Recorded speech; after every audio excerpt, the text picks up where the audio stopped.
Right. Now you should hear me. Good evening. Good evening, sir. Good evening, Okay, sir. right.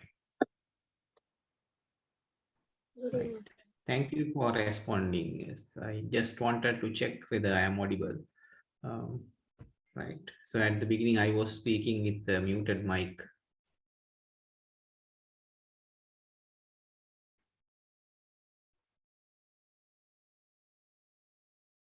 Right, good that at the very beginning, now we have around 15, 16 participants. That's nice. So we can right away start.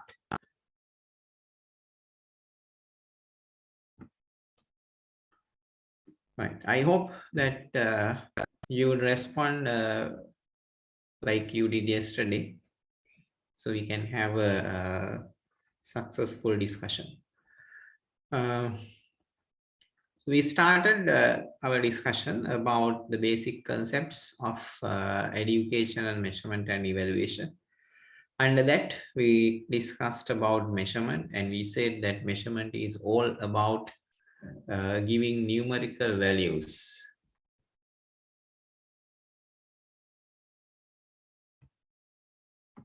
Giving numerical numbers to characteristics. So here it is certain characteristics related to education.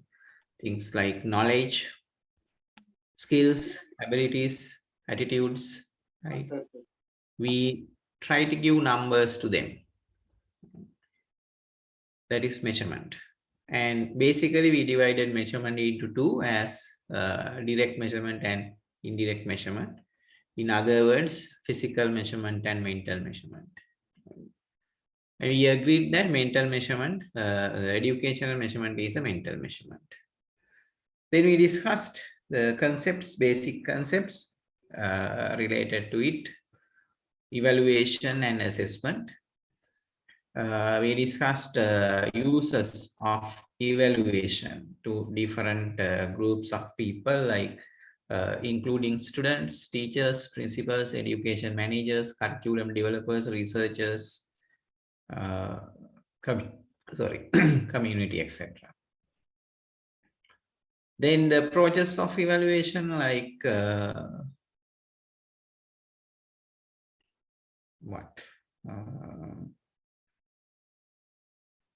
formative, summative, placement evaluation. Those things we discussed for diagnostic. Those are the things we discussed. Right, and assessment, purposes of assessment, then different types of assessment. Right. That's what we discussed yesterday. Today also I'm going to begin with our discussion about measurement and evaluation. We can take this as a revision and giving some additional information about the topics we discussed yesterday. Right. I have added some documents to you. I have sent some documents. I think Mr. Richard has shared them with you. The documents we used yesterday regarding measurement, the definitions of measurement. Then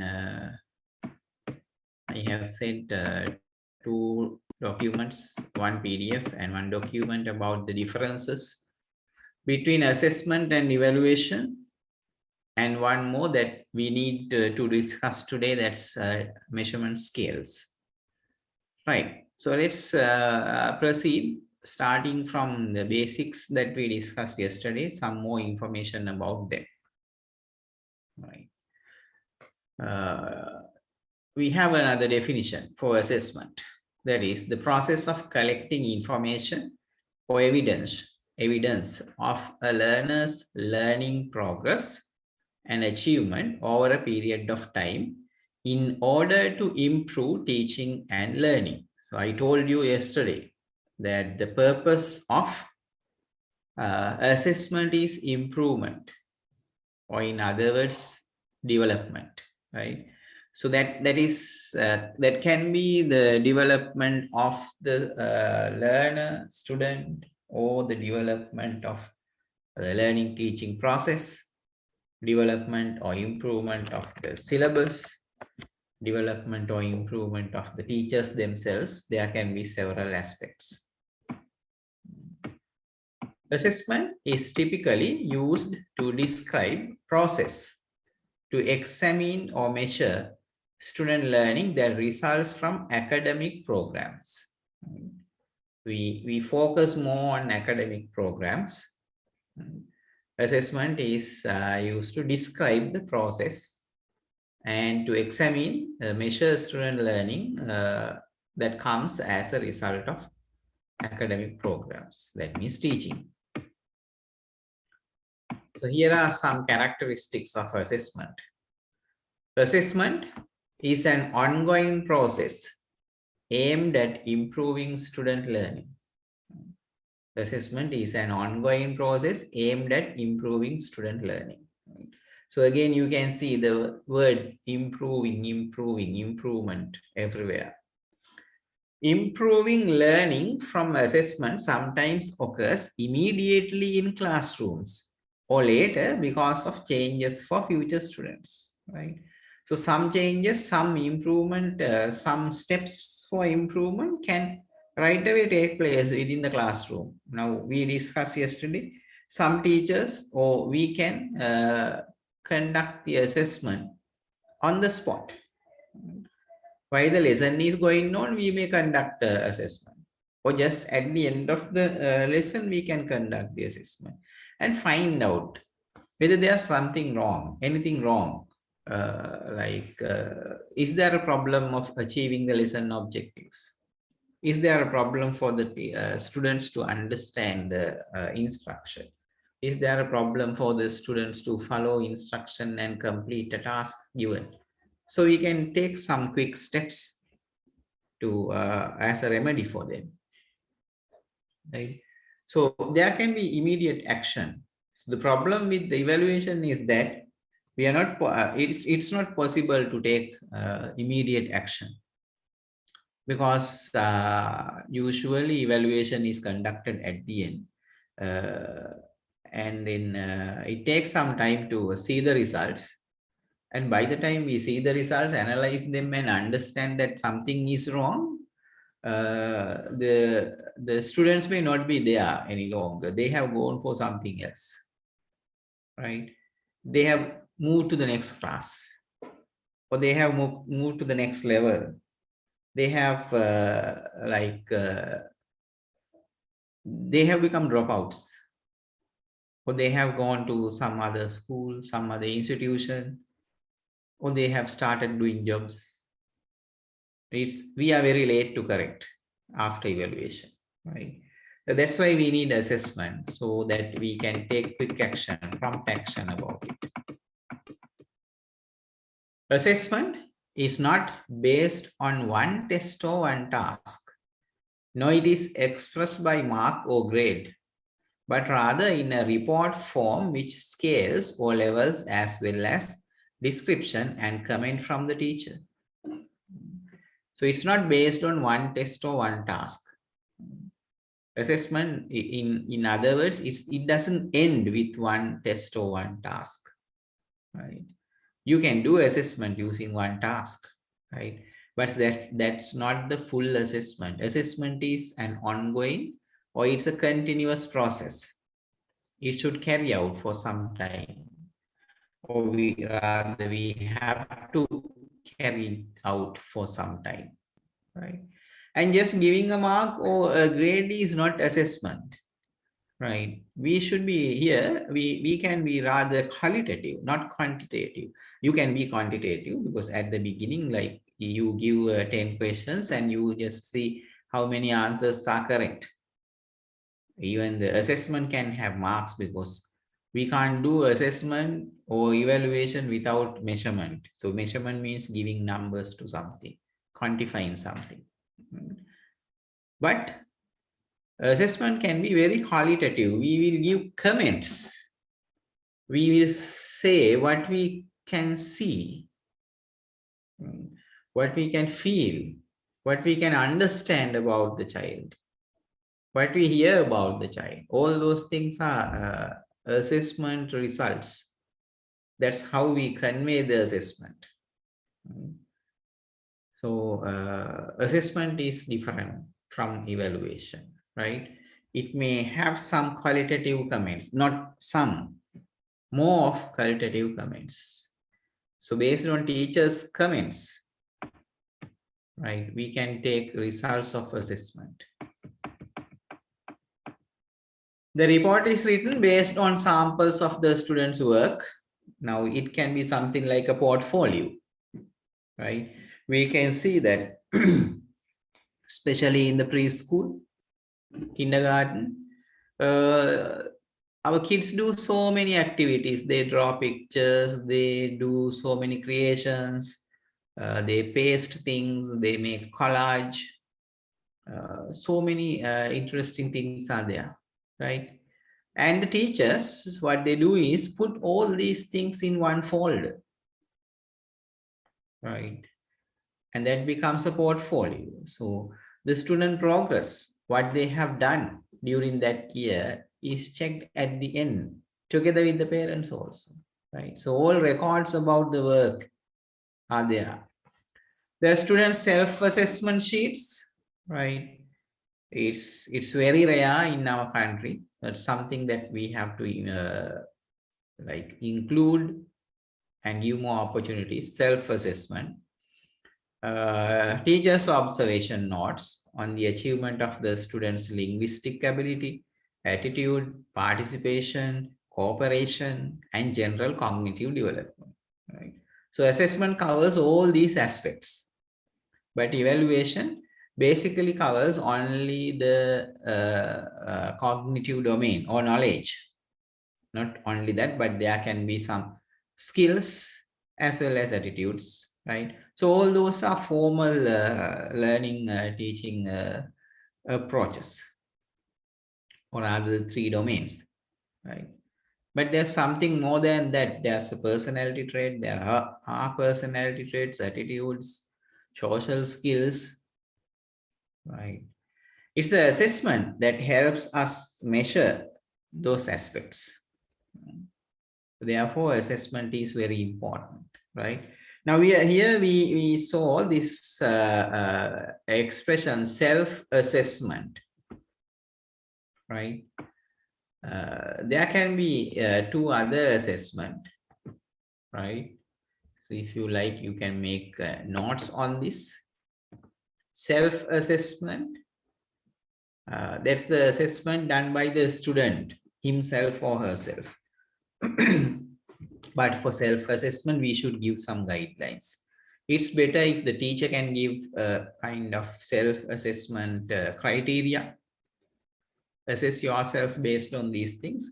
Assess yourself by giving answers to these. Like that, you can encourage self-assessment. The other one is peer assessment, right?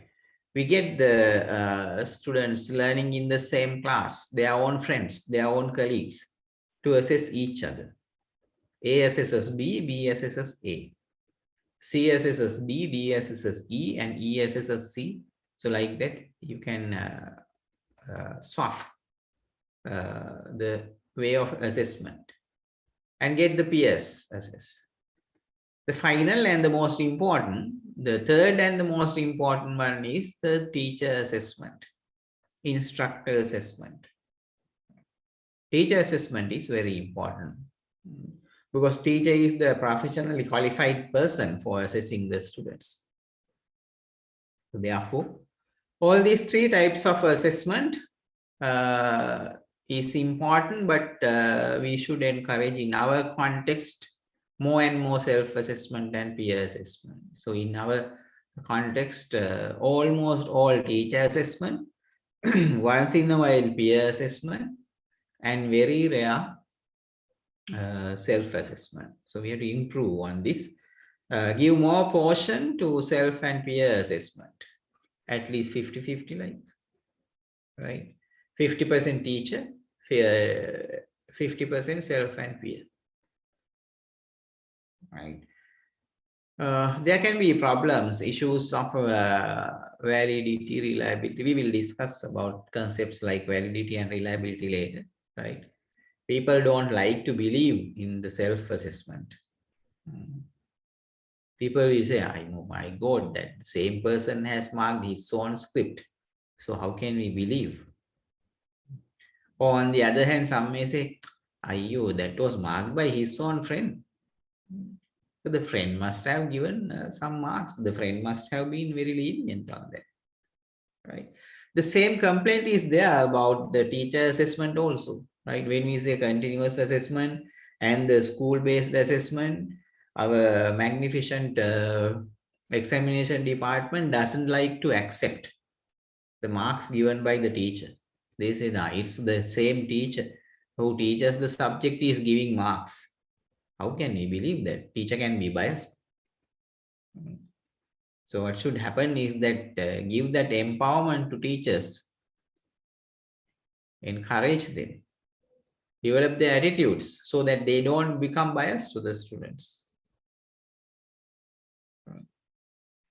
We can have faith on the teachers for teaching the students, but our authorities do not like to have faith on the assessment of teachers. Right, okay. That's the situation scenario in our local context. Let's move forward.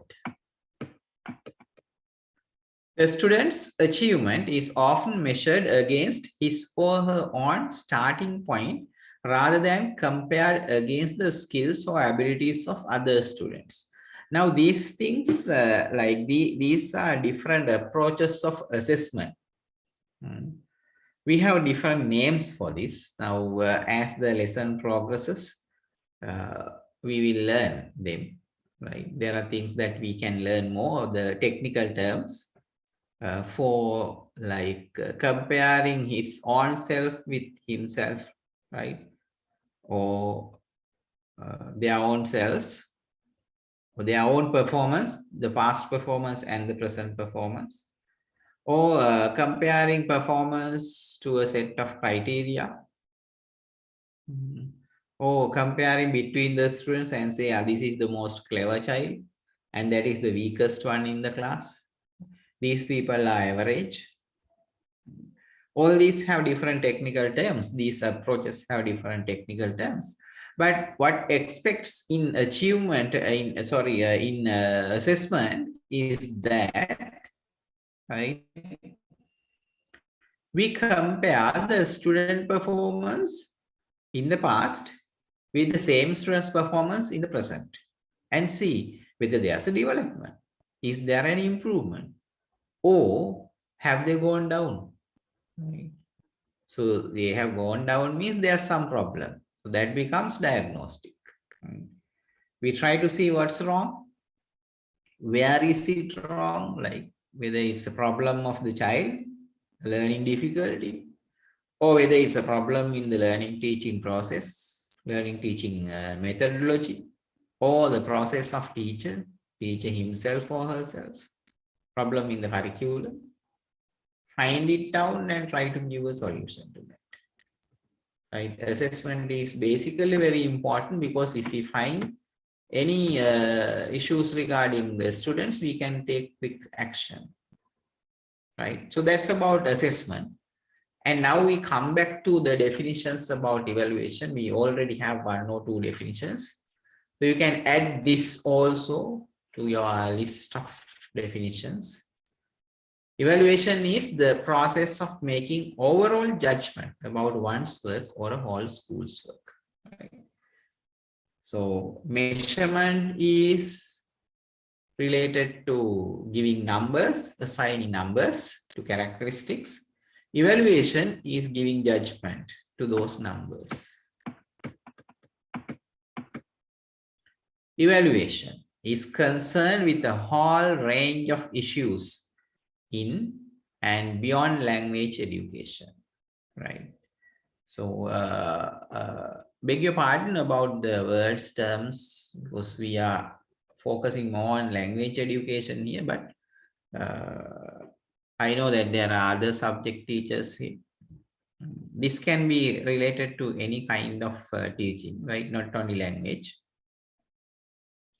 Lessons, courses, programs, and skills can be evaluated.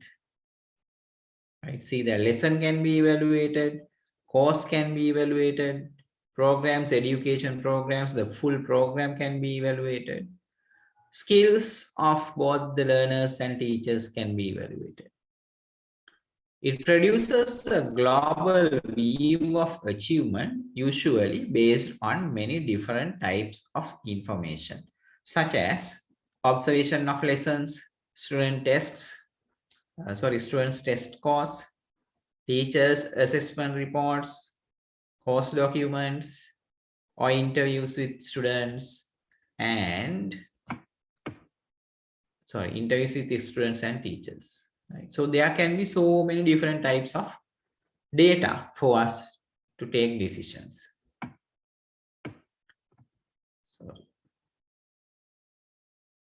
The term assessment and evaluation now often used interchangeably, but it's wrong, right? So hereafter, you may not use them interchangeably because you know that there's a big difference, right? However, they actually have different definitions. Evel in 2003 explained that evaluation is typically a broader concept than assessment, as it focuses on the overall or summative experience, right? Yes, evaluation is broader than assessment because in assessment, you can or we usually focus on one aspect of education, right?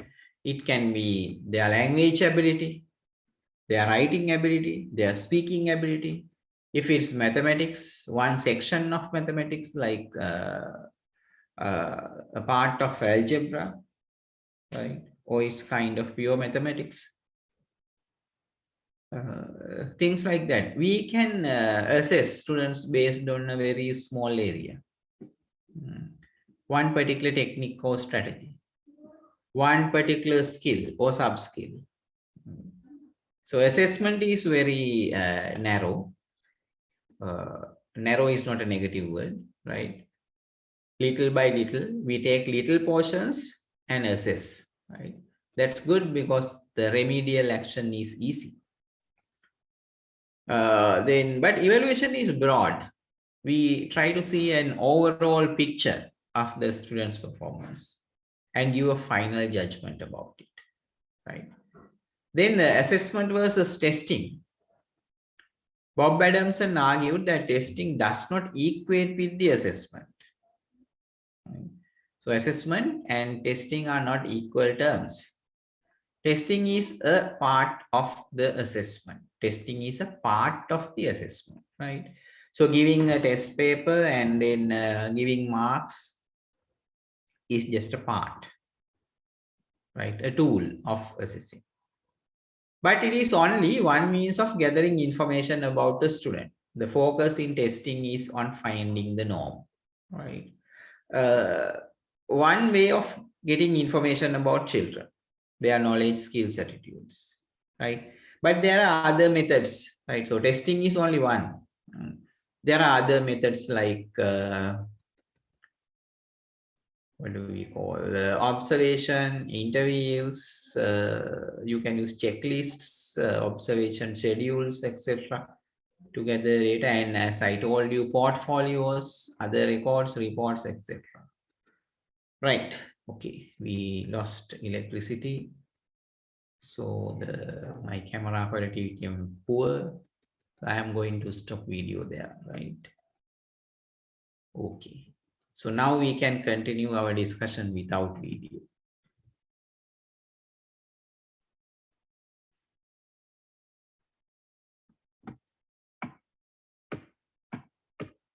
Assessment is broader than testing, true, right? Because there can be different approaches You can use different tools for assessing. So testing is only one tool that we can use for assessing. Other tools are like they are like observations, interviews, practical tests, etc. It implies evaluation based on a collection of information about what students know and can do. The teacher is looking for progress over time in a variety of contexts. Right, let's see this balanced assessment. What does it say? Right, you can see types of assessment and then what they focus on and the features of it. See that let's first look at the traditional assessment, right?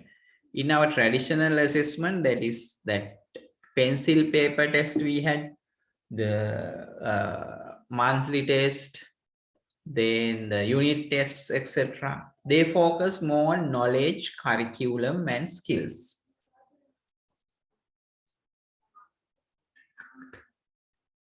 Right?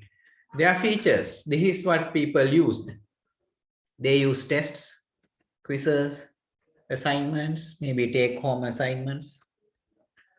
There can be the standardized test like the classroom assessment. They can conduct together, right? And the approaches norm referenced and criterion referenced. I will come back to norm referenced and criterion reference approaches later. I will explain it to you. That's a part of today's lesson. Right? Then another one is portfolio. We can use portfolio, right? In the portfolio, we focus on process, product, and growth. What the students have done, or what they were doing, of course, and finally, what have they done, and their development, improvement, how far they have improved, right? The features are that we focus on growth and development. There can be reflection, right? Reflection, thinking about what they did, or there are several things like reflection in action, reflection on action, right? Reflection in action means while doing the activity, you think whether it is running well or going on well, which is difficult for our students. Reflection on action is easy. After doing something, you think back about it. See whether I have done correctly, what went wrong, what strengths were there, like that. Then we have goal setting and self-evaluation there. Then performance assessments are there, right? The focus is on standards, application, transfer, etc. How the students apply their knowledge in practical situations, right? There you can look at these aspects like collaboration. You can give them teamwork and see tasks, how they complete tasks, criteria, and rubrics.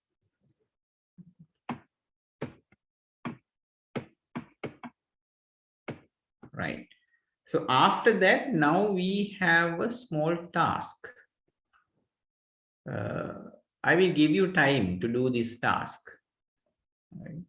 And see how you have understood this, right? The question says, or question asks you to work in groups. I don't want you to work in groups because it may not be possible.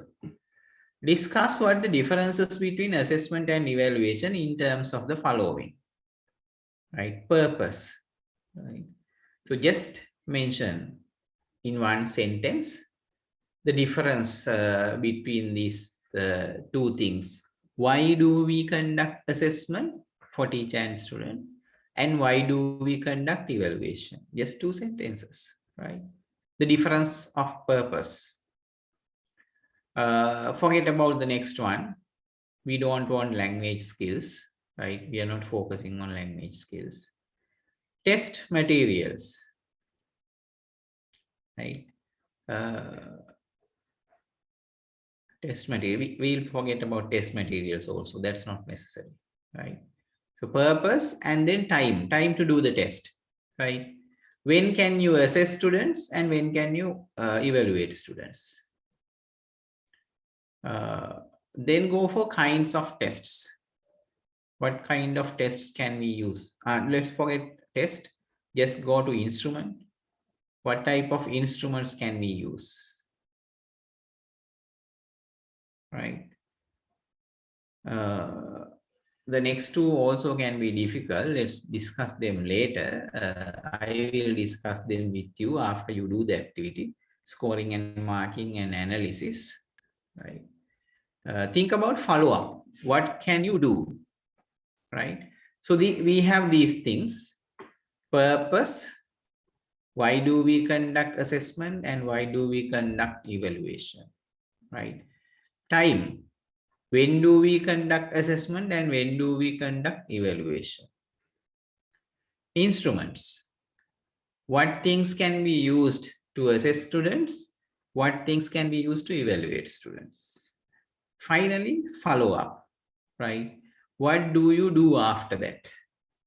What can you do after assessment? And what can you do after evaluation? All right. I believe you heard me. It's clear to you. Any questions? Any issues?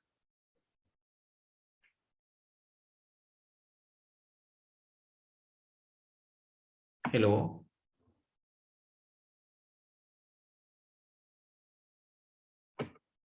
No, sir.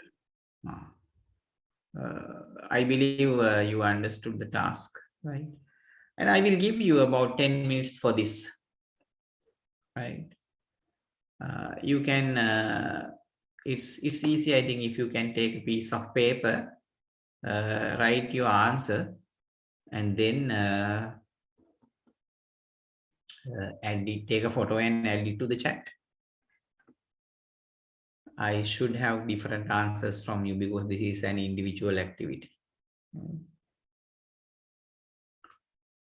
All right. I believe everybody is listening.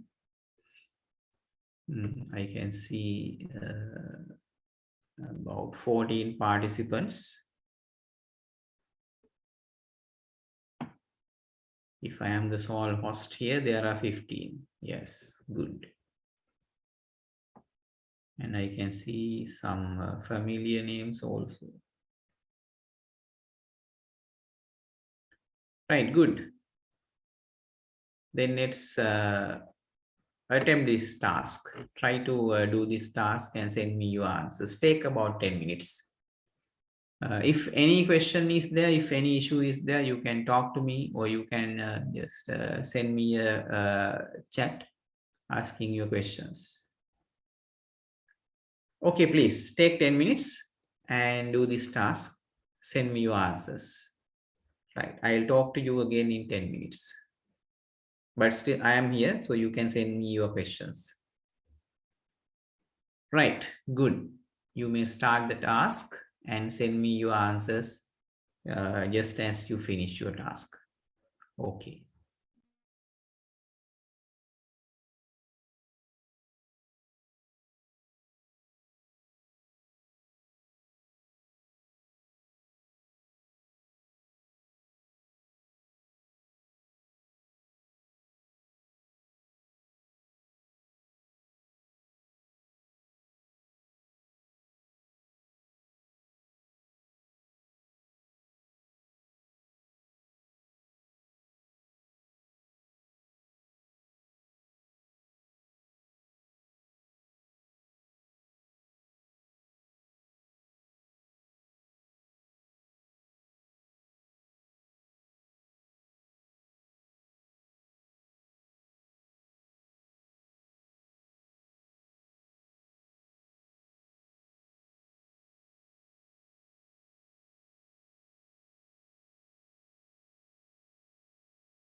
Excuse me, sir.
Right. Okay, I have got one or two answers. Small issue is there. I am not able to open this document, this photo, because there's not enough space in my hard drive. Anyway, let me see. I can see some good points here.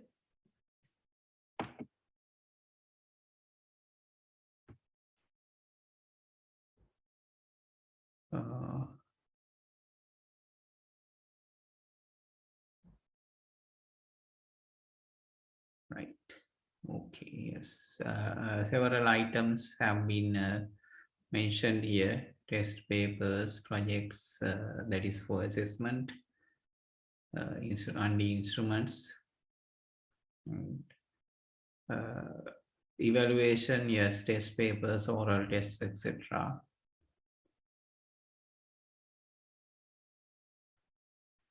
Okay, right. Let's discuss what we can do here, right? So the purpose is, as we discussed earlier, for assessment, it is improvement or development.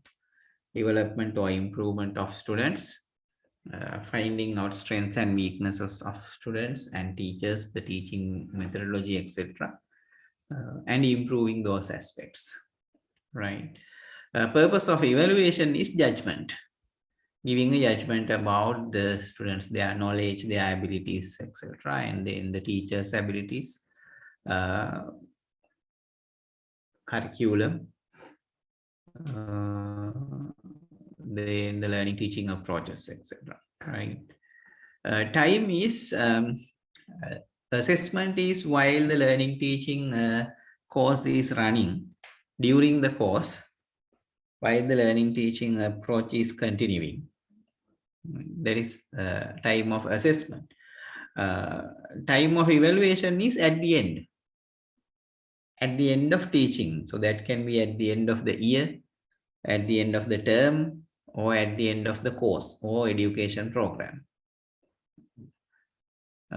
Instruments, as you have correctly mentioned, there's a variety of instruments for assessment. There can be tests, observations, then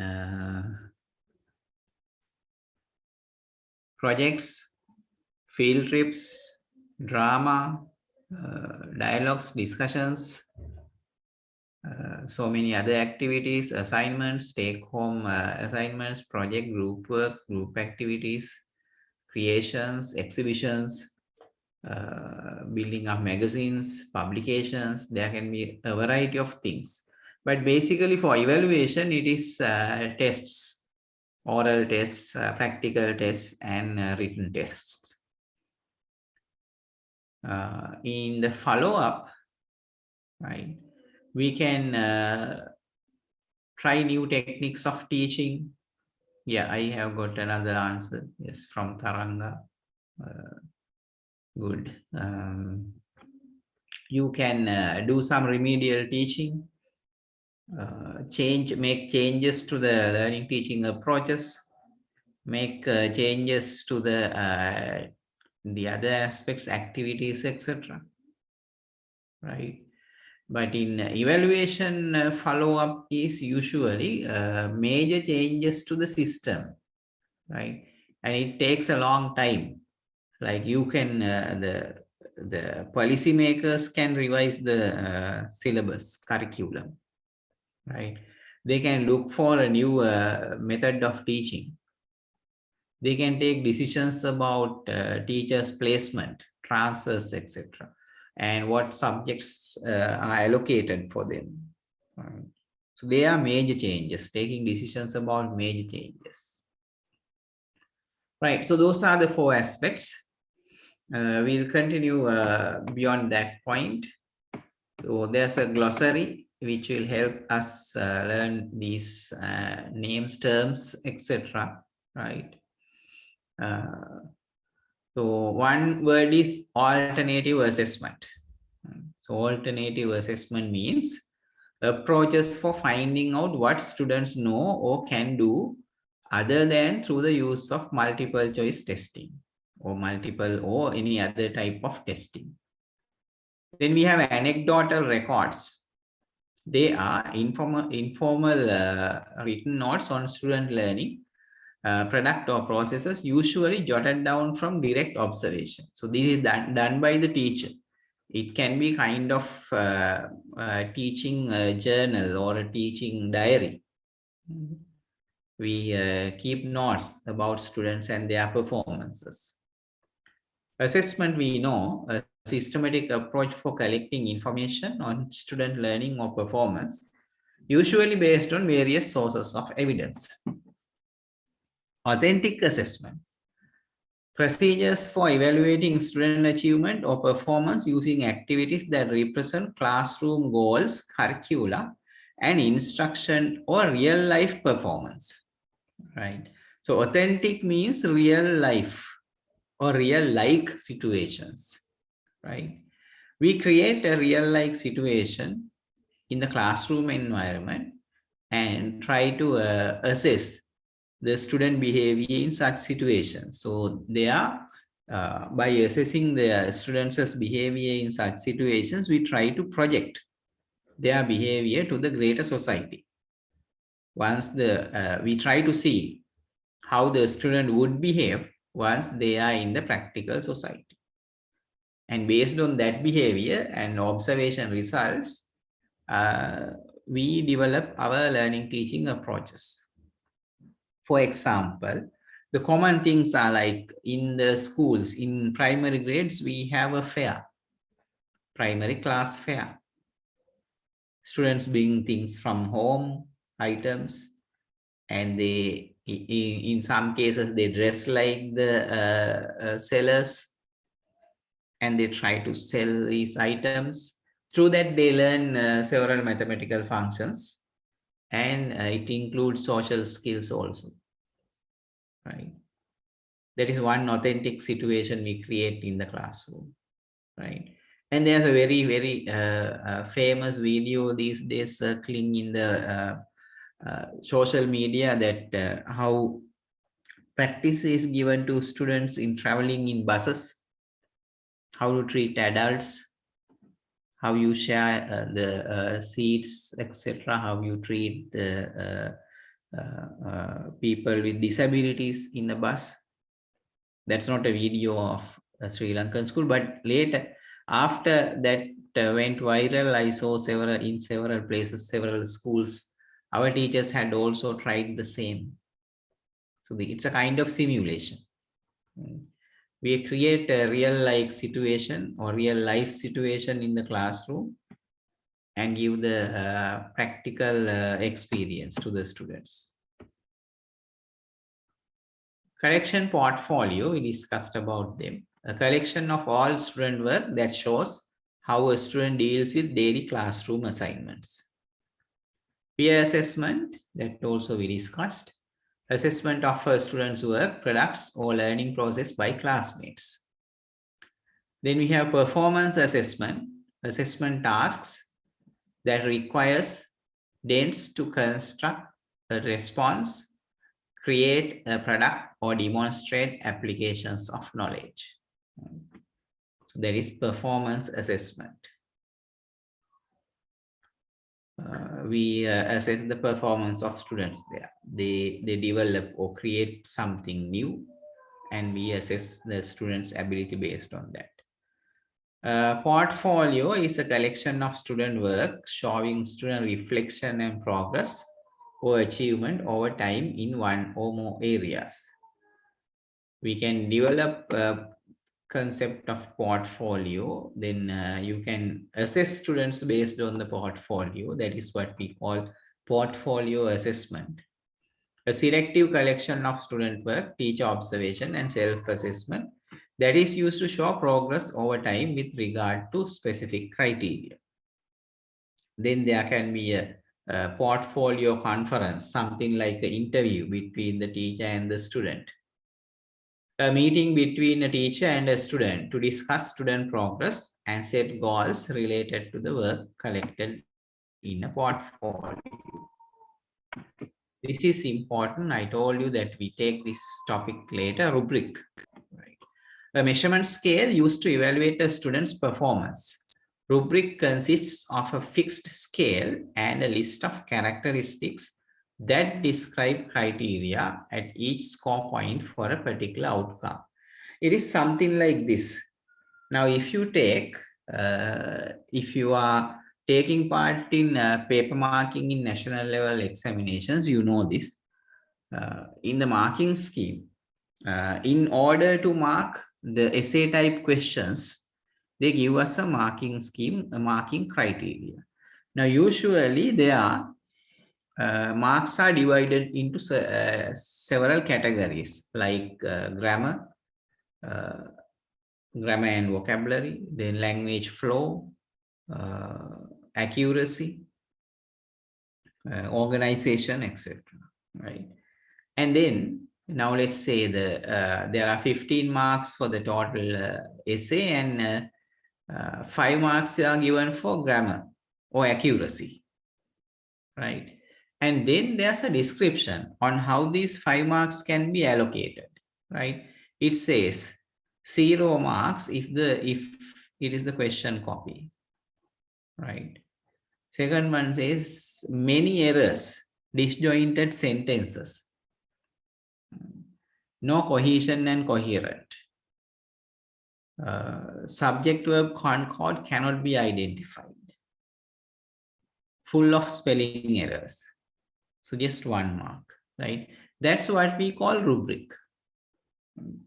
Rubric is that description that allows us to identify the level of 1 mark. Then 2 marks, right?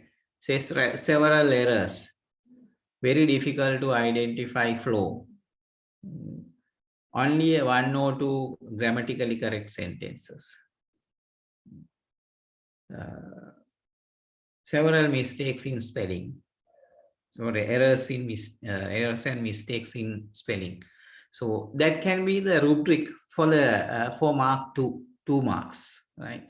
So like that, we give rubrics for each mark and help the marker decide what's the best mark that can be allocated for that particular work. Next, scaffolding.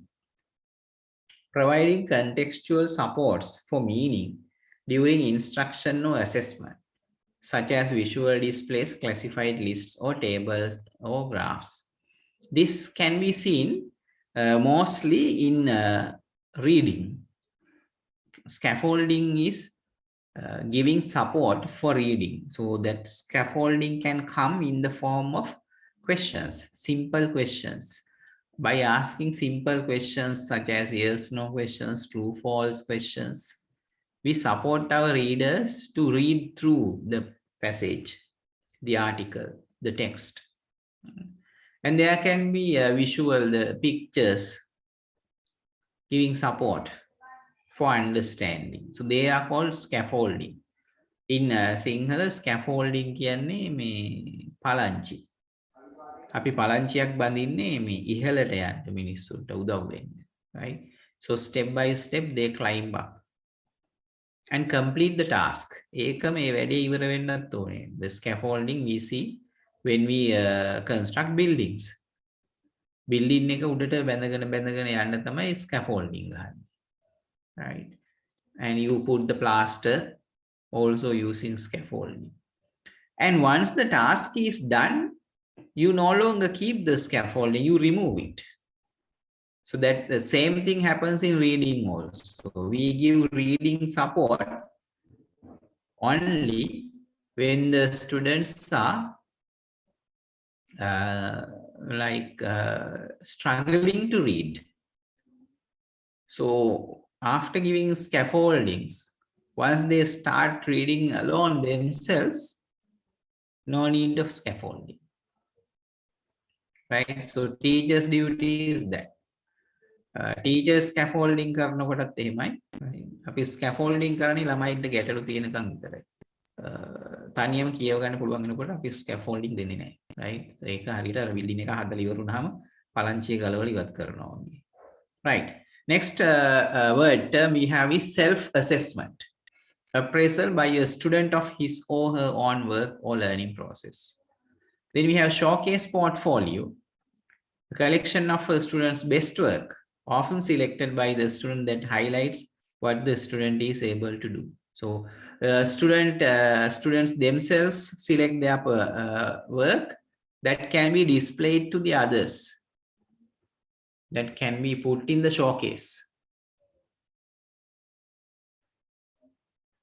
There's a comment, really it is difficult for me to understand. Okay, right.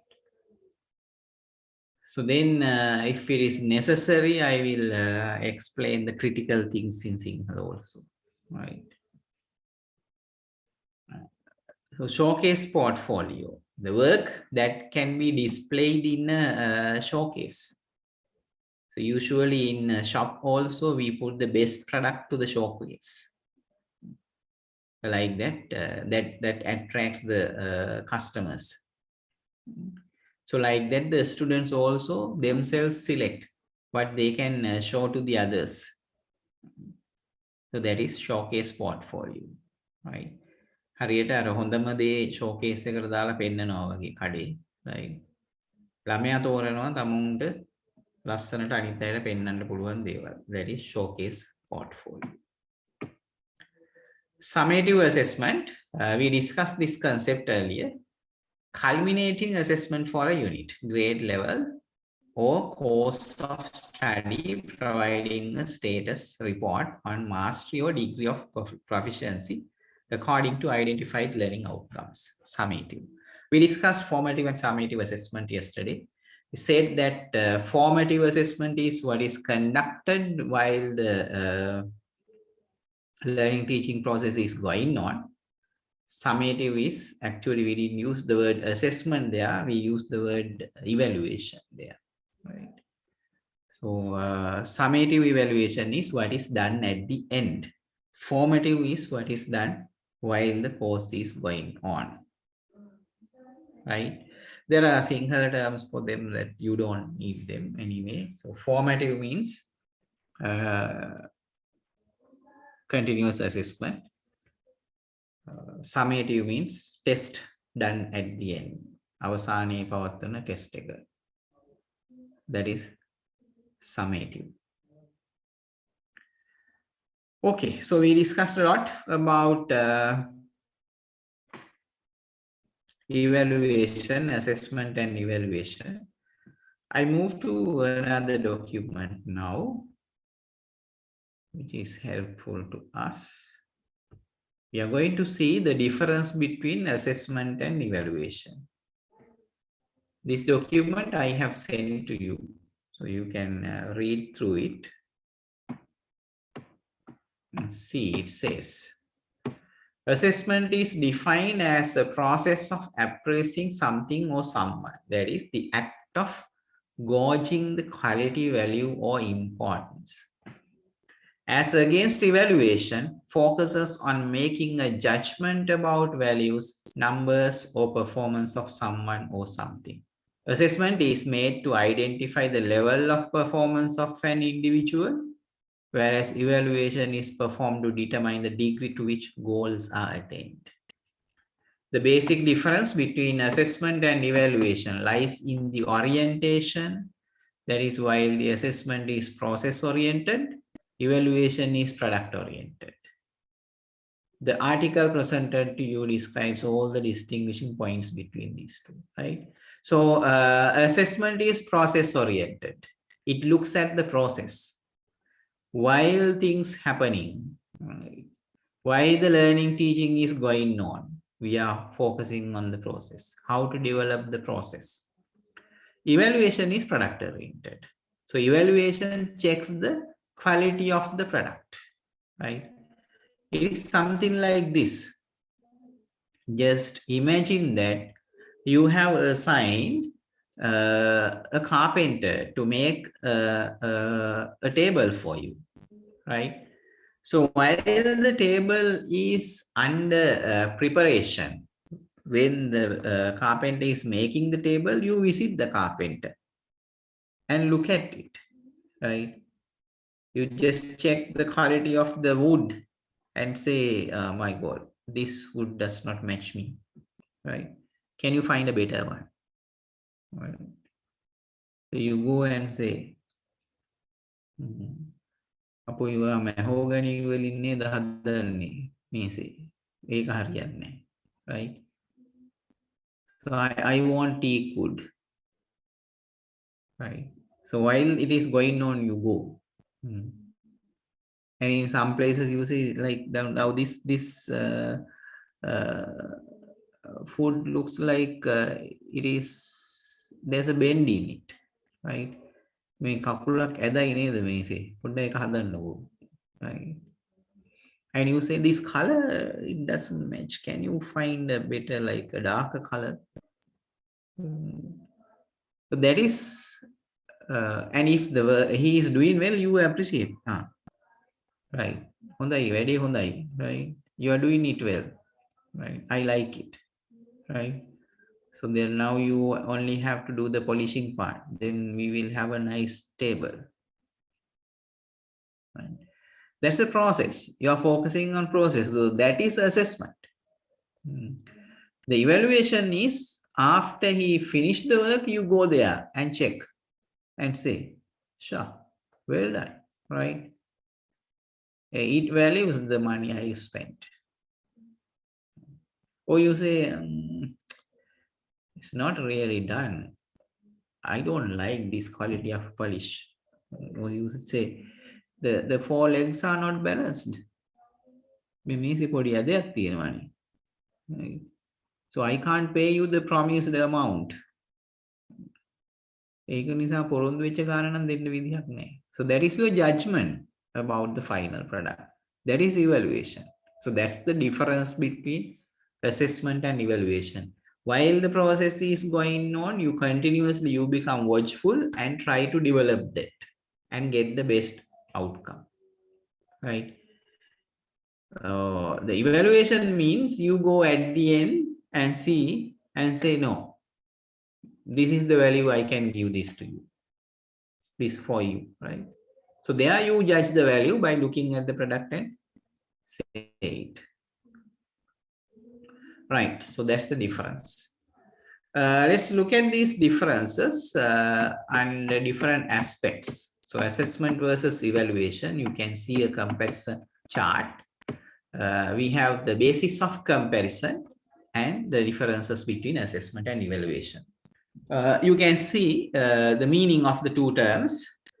Term assessment means it is a process of collecting, reviewing, and using data for the purpose of improvement in the current performance. So we have discussed this now several times, so I'm not going to repeat.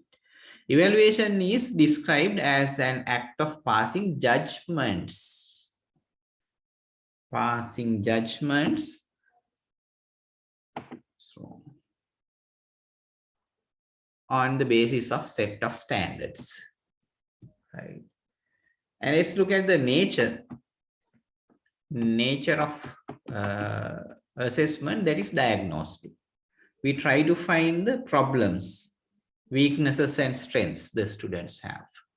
Evaluation is judgmental, that is to give a judgment about performance, what they have done. What it does, assessment provides feedback on performance and areas of improvement, right? So while the assessment is going on, you always give feedback to the students, maybe to the teachers also, and try to change their behavior so that we have an improved performance. But in evaluation, it determines the extent to which objectives are achieved. We say, like, okay, so you have been 70% successful, right? Marks are given out of 100, you have got 80, that means you have got A on that. That's all, right?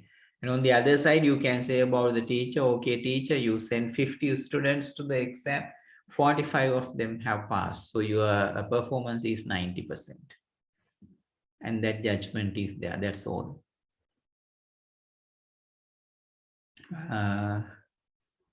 Purpose is formative. You know that formative while it is ongoing.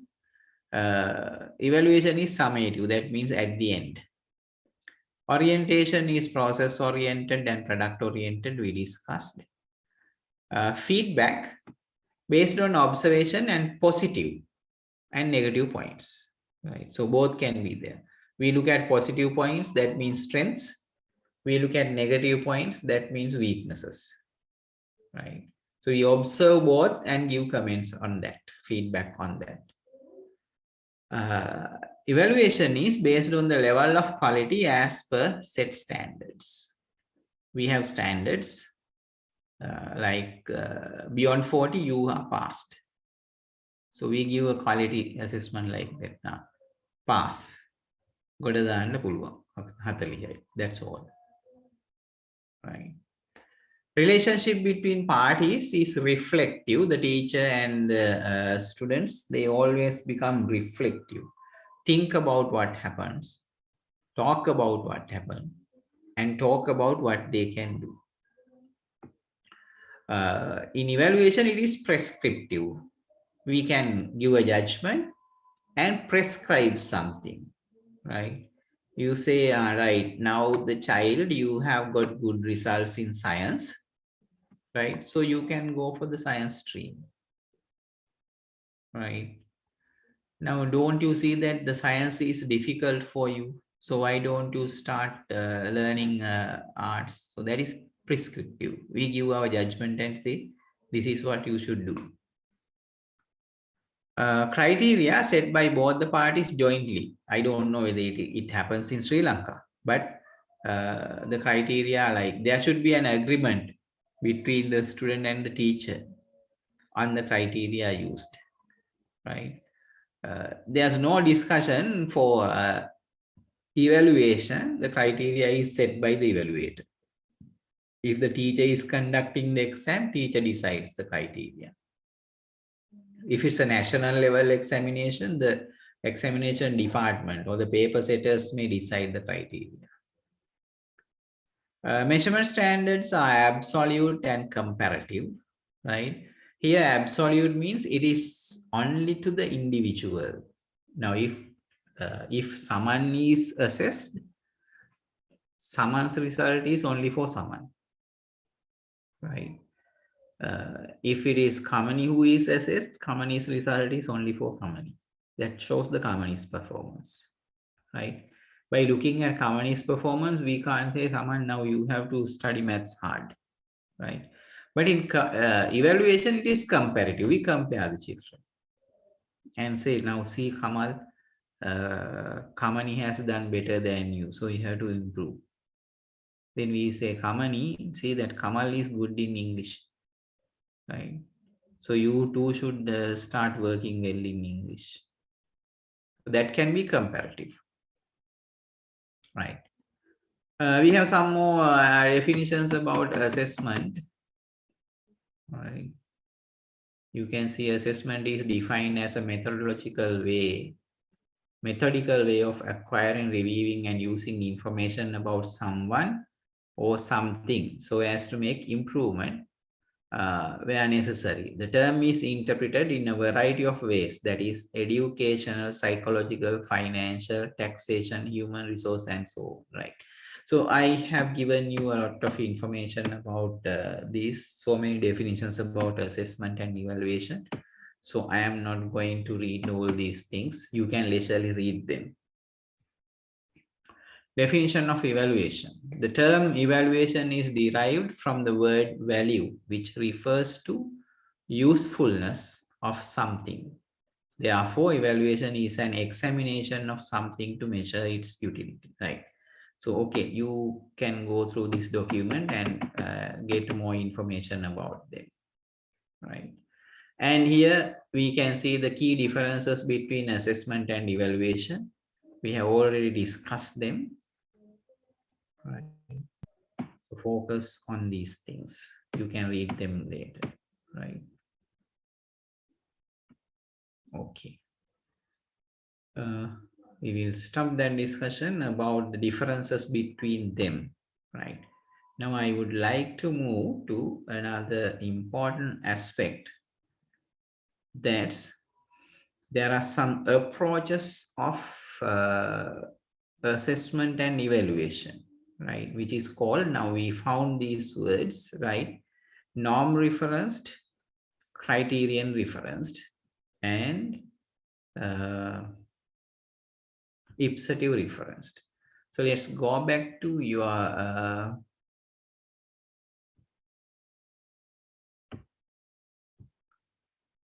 syllabus document. It speaks about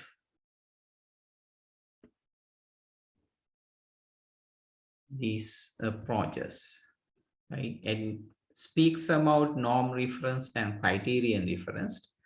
But I believe that ipsative reference is also one approach that we should focus on.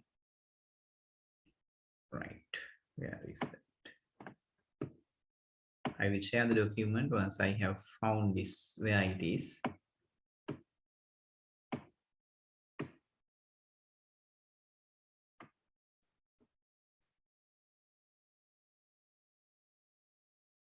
Right, let me share this document with you.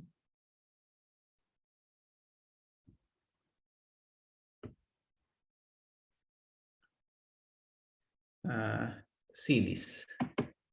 Two basic ways of interpreting student performance, right?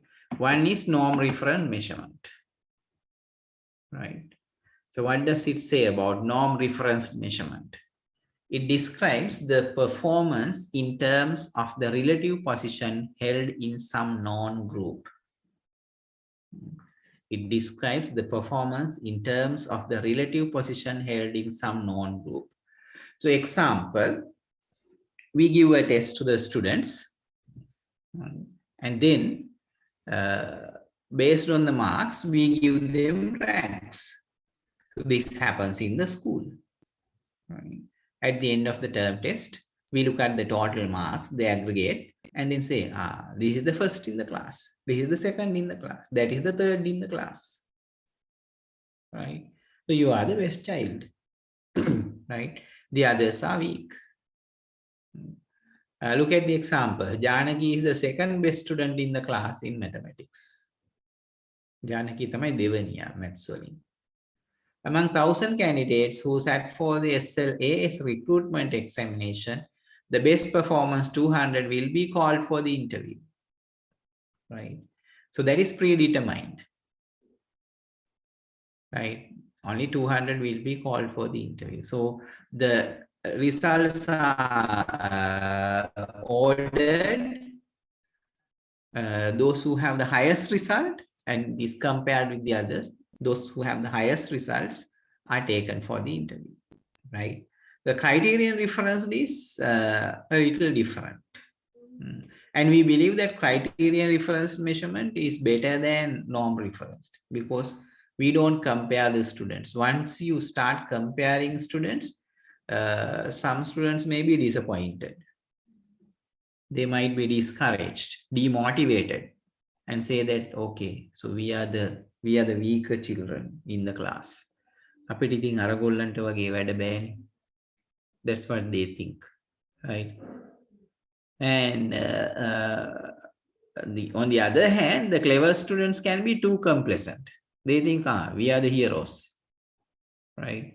We are the stars in the class.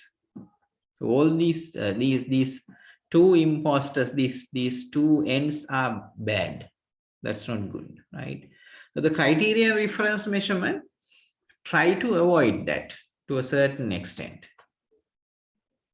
Criterion reference measurement is used to find whether a student has reached or not to the achievement level expected by any course. As mentioned above, although norm reference measurement expects to compare the student's attainment level with other individuals, here it expects that finding the attainment level of a student checked by a test prepared to determine the expected objectives of a course or learning process is sufficient or not, right? Now, if it is difficult to understand, this is what happens. We give a test and say, If you can score 40 marks, you pass, right? So now just look at that SLAS 2000, sorry, 1000 candidates. So if all 1000 students can score 40, all 1000 pass. And then we say, okay, so if you can score 75 or above, you will be selected, you will be called for interview, right? So there's no number. If all 1000 people can score 75, all 1000 will be called for the interview, right? That's criteria. In the examination, you can see now again that rubrics I told you, rubrics can be taken as criteria, right? We say like, we give a question, right? We say, what is assessment? Answer is, assessment is an ongoing process. A teacher conducts tests or some other kind of assignment given to the students with the purpose of finding out their strengths and weaknesses, right? So we give a model answer and say, any answer carrying these basic thing, the basic idea can be given full marks, right? So if the child is able to write that idea using their own words, they get marks. We don't compare the child A's answer with child B and say, this answer is better than that, so we are giving marks. No. We compare, if you want, compare it with the model given. So that's the criterion we have.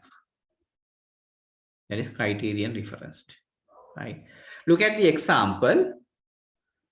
Let us think that it is expected the learning 10 mathematical concepts in grade 6 mathematics course successfully. If any student has obtained 80 marks in this test by solving 8 problems out of 10 problems given, the interpretation of the mathematical test results is considered as done by the criterion referenced aspect, right?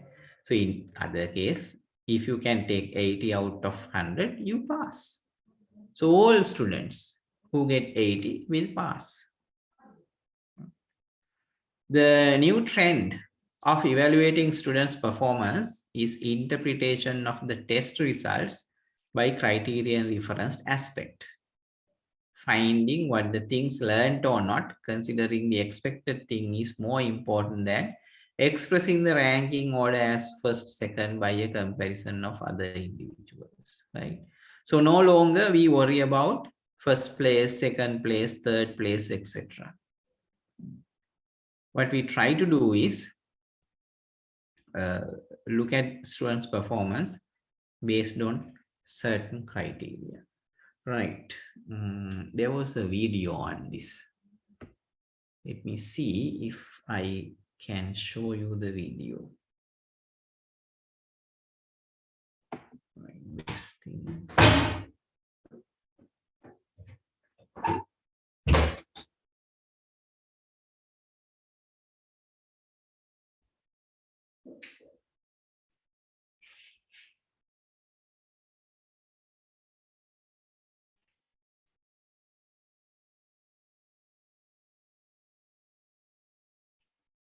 Right, so the best thing I can do is sharing my screen and playing it on the screen.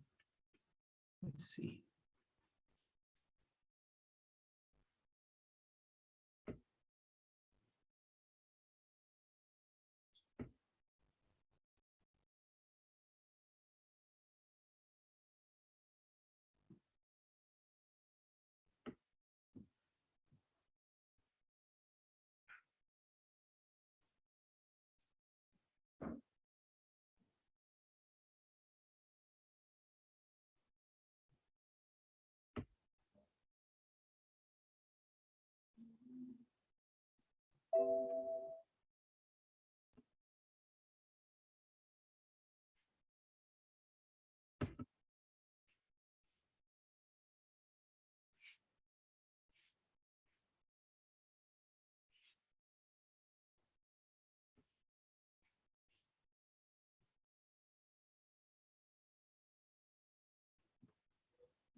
Right.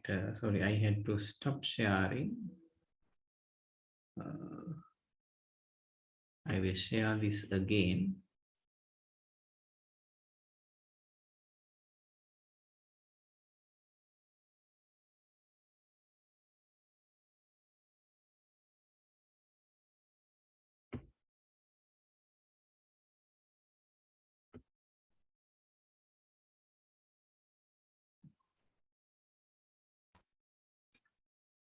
Yes, please.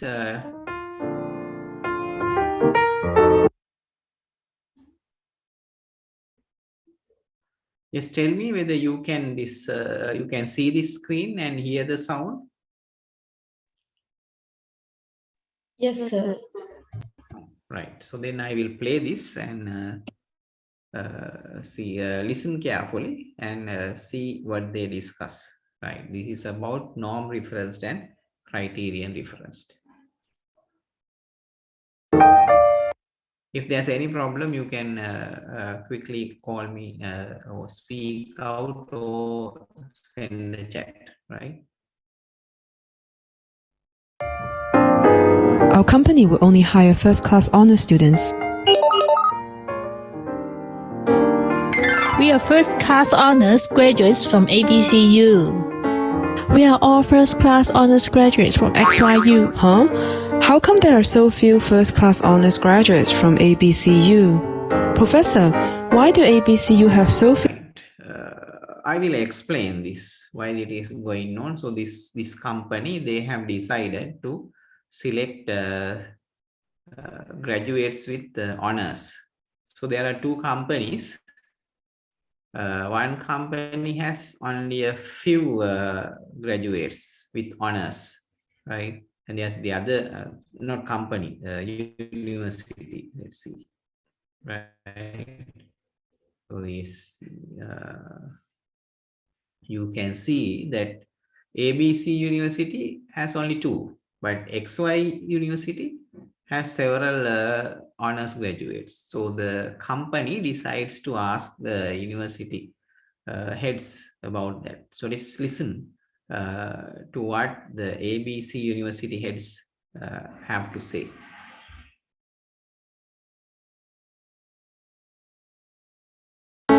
We are all first-class honors graduates from XYU. Huh? How come there are so few first-class honors graduates from ABCU? Professor, why do ABCU have so few first-class honors graduates? I didn't think so. We get a lot of first-class honors. 5% of the students graduate with first-class honors. It's funny that in your university, you get the best students coming in, and yet, when they graduate, you give them the worst mark. Gosh, you seem to be proud of it. That's because we use norm-based assessment, so only a certain percentage of students can get A. Right, so what they say is norm-based assessment. We use norm-based assessment, so only 5% of the students can get honors degrees, right?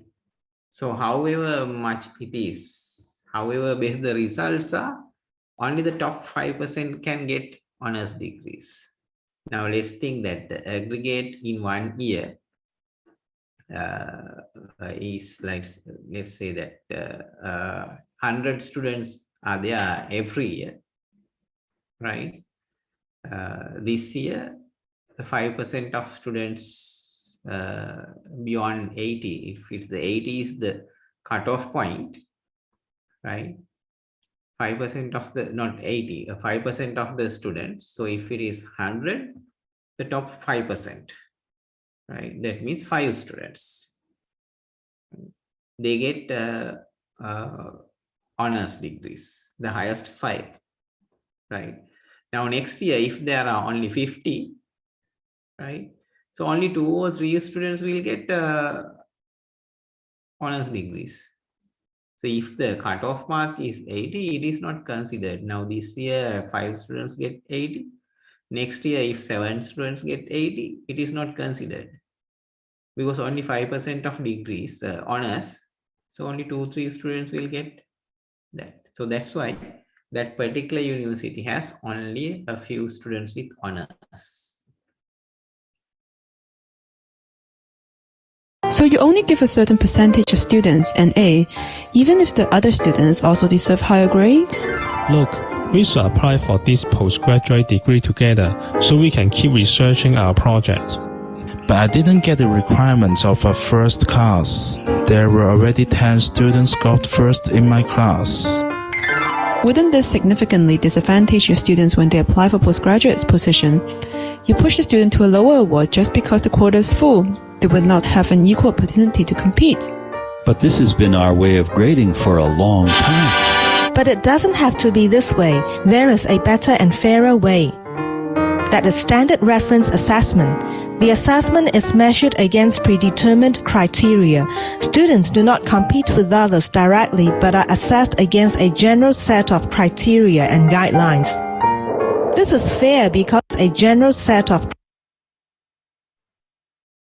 Right, so it's called standard reference assessment, which we call criterion reference assessment, right? So they are measured against predetermined criteria. They don't compete with the others, right? It's not this percent, that percent, right? Whoever is able to cross the mark will get the honors.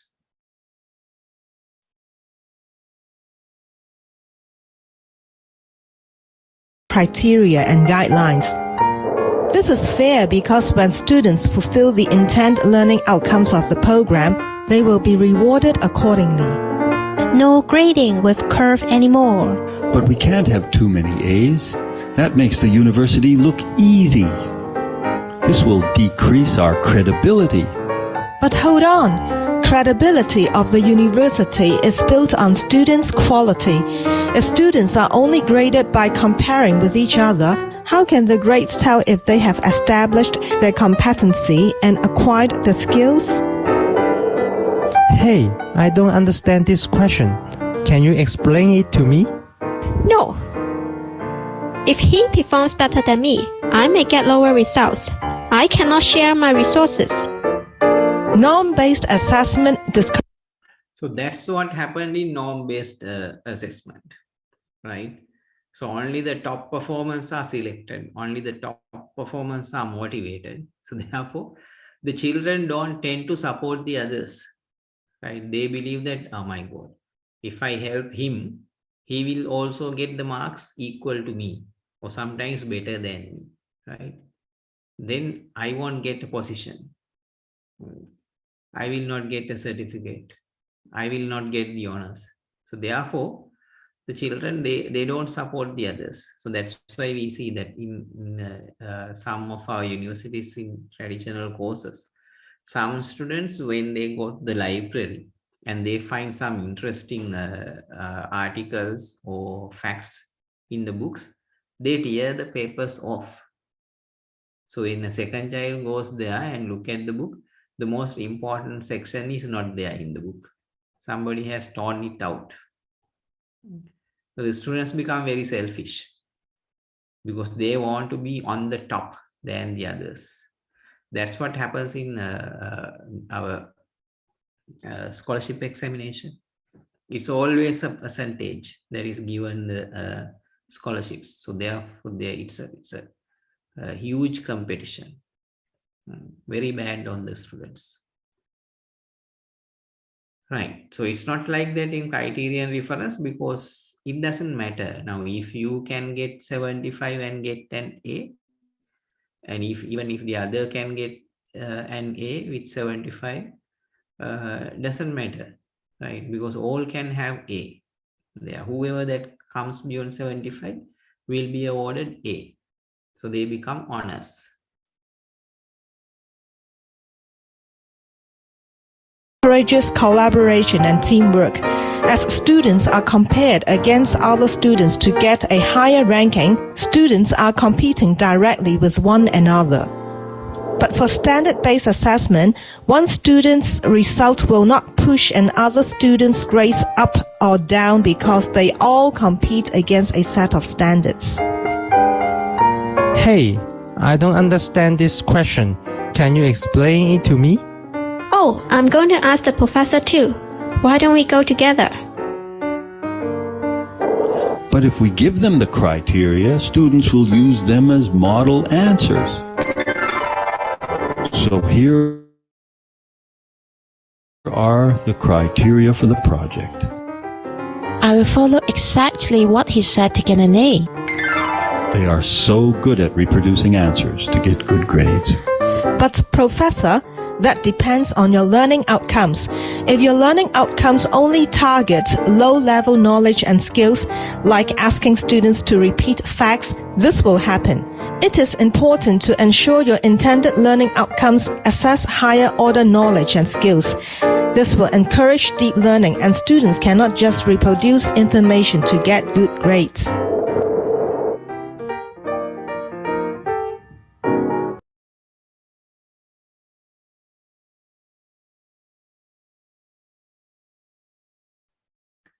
Right, so that's about norm referenced and criterion referenced approaches.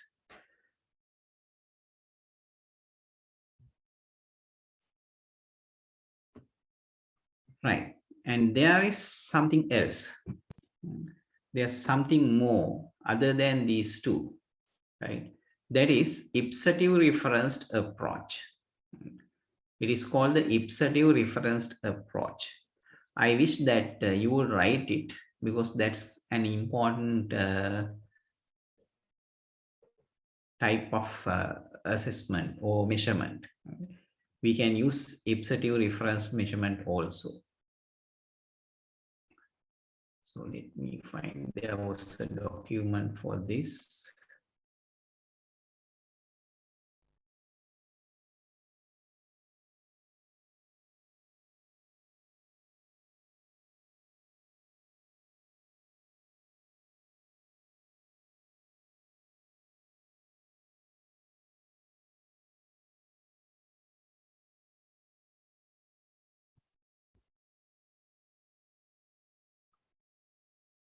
Right, sorry, not at the moment. Right, I will explain to you what ipsative referenced approach is. Right, ipsative referenced means comparing the performance of a student with his or her own performance. So it's like you have the past performance records and compare your present performance records with that. Then Excuse me, we sir. understand with Excuse, the... excuse me, sir. Can you repeat Yes. this? I couldn't hear properly. That is ipsative referenced approach. Ipsative, I-P-S-A-T-I-V-E, ipsative referenced. So what happens in that approach is we compare the same students' past performance with the present performance. For example, let's say in the last term test, a particular child scored 65 marks for science, right? And in this term in test, the child scored 70 marks for science. So we compare these two and say, and inform the parents, now this time good. So Saman is good this time because Saman has got 5 marks more. Good. Right? So we expect that Saman will improve in his next attempt also, right? I will tell you another good example, right? We question these famous figures, stars, celebrities. The journalists question them, right? For example, just imagine that we have this, our sprinter. Who is this? The 100 meters runner? Count the pair.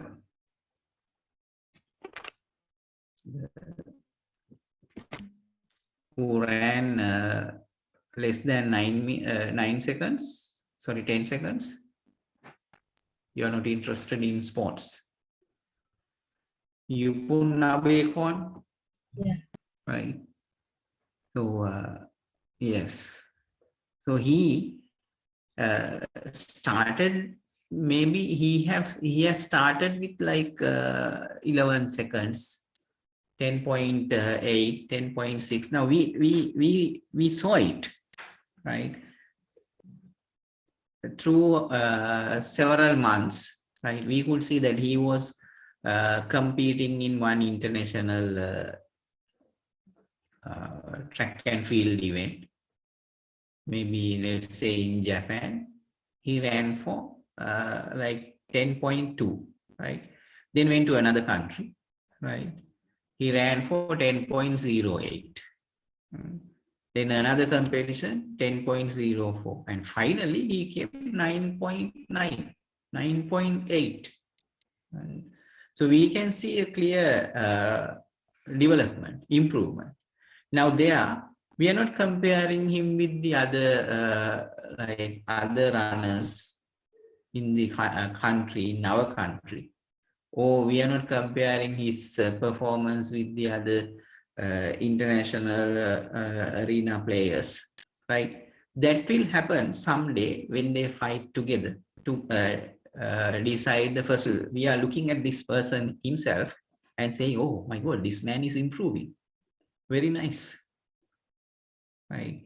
And you question, like, I have heard this several times, right? There are good actors and actresses and sports people. The journalists come and ask, is so-and-so a threat to you? Is so-and-so a challenge to you? Right? They name some other actor and actress and ask, is that person a challenge to you? Right? Let's take two names for an example. There are people, then it's like two actresses in Sri Lanka. There are Lankavian actresses. Can you name two people? Like, because I know of the old people, not these new actors and actresses. Sri Lanka or in international field or somewhere. You are not aware. All right, let's take two cricketers. Now we have Virat Kohli, right? And we have, let's say, how the Indian team again, the other players, good batsmen.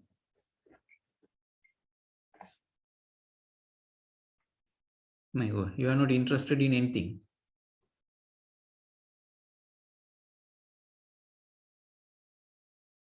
No, right.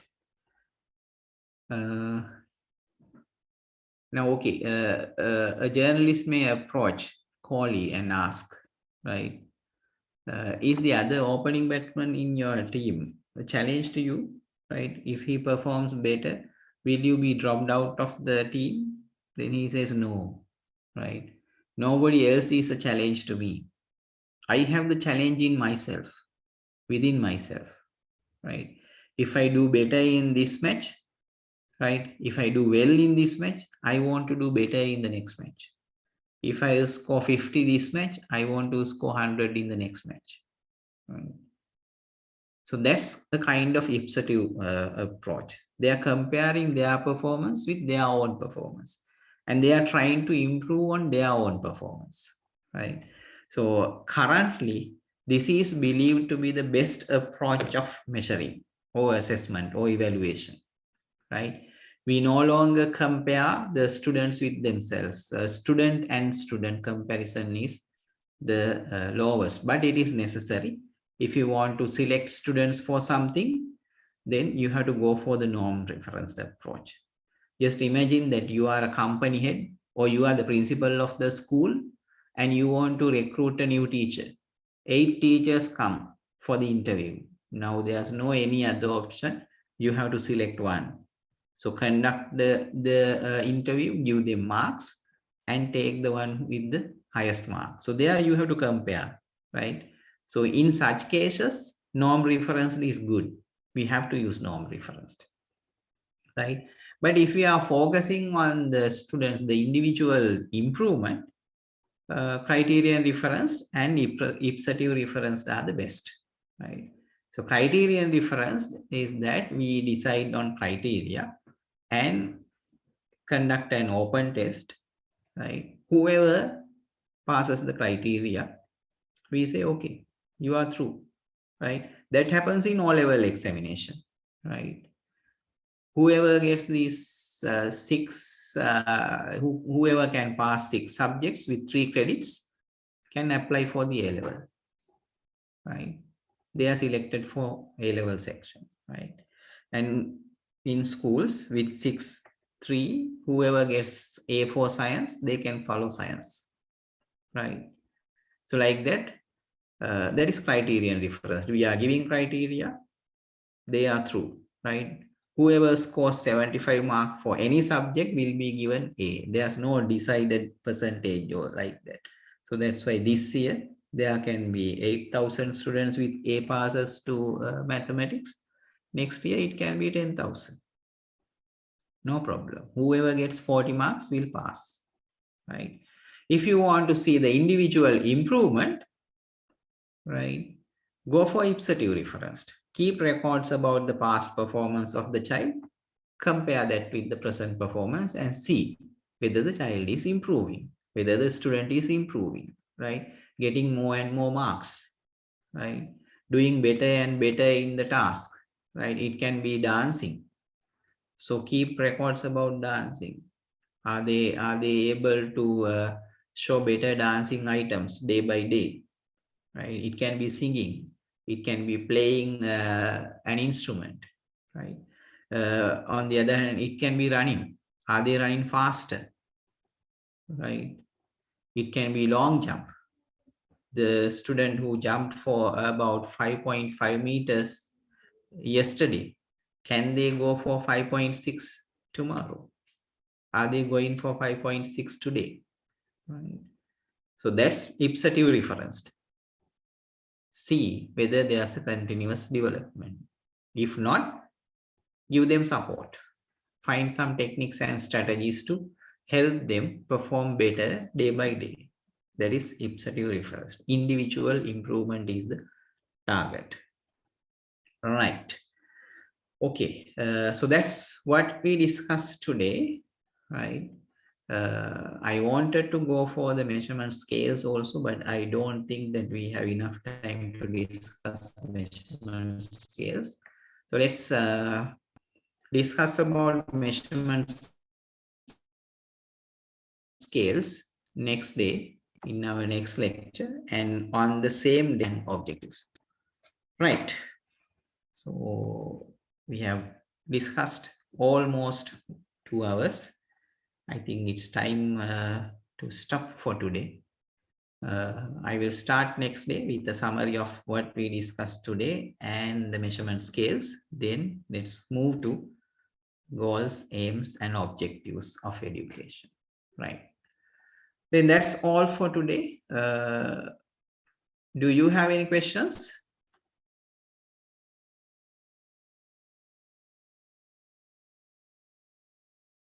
Pin drop silence. Right. There can be no questions in 2 situations. One is when the students have understood everything clearly. The other is when they haven't understood anything, right? So I hope it's the first situation. And if you have any questions, bring them next day. You can ask questions and we will first clarify them and then move to our next lesson, right? Then, thank you very much for joining and staying with me in this lesson. Have a nice day. Good night. Thank you, sir. Good night. Thank you, sir. Have a nice day.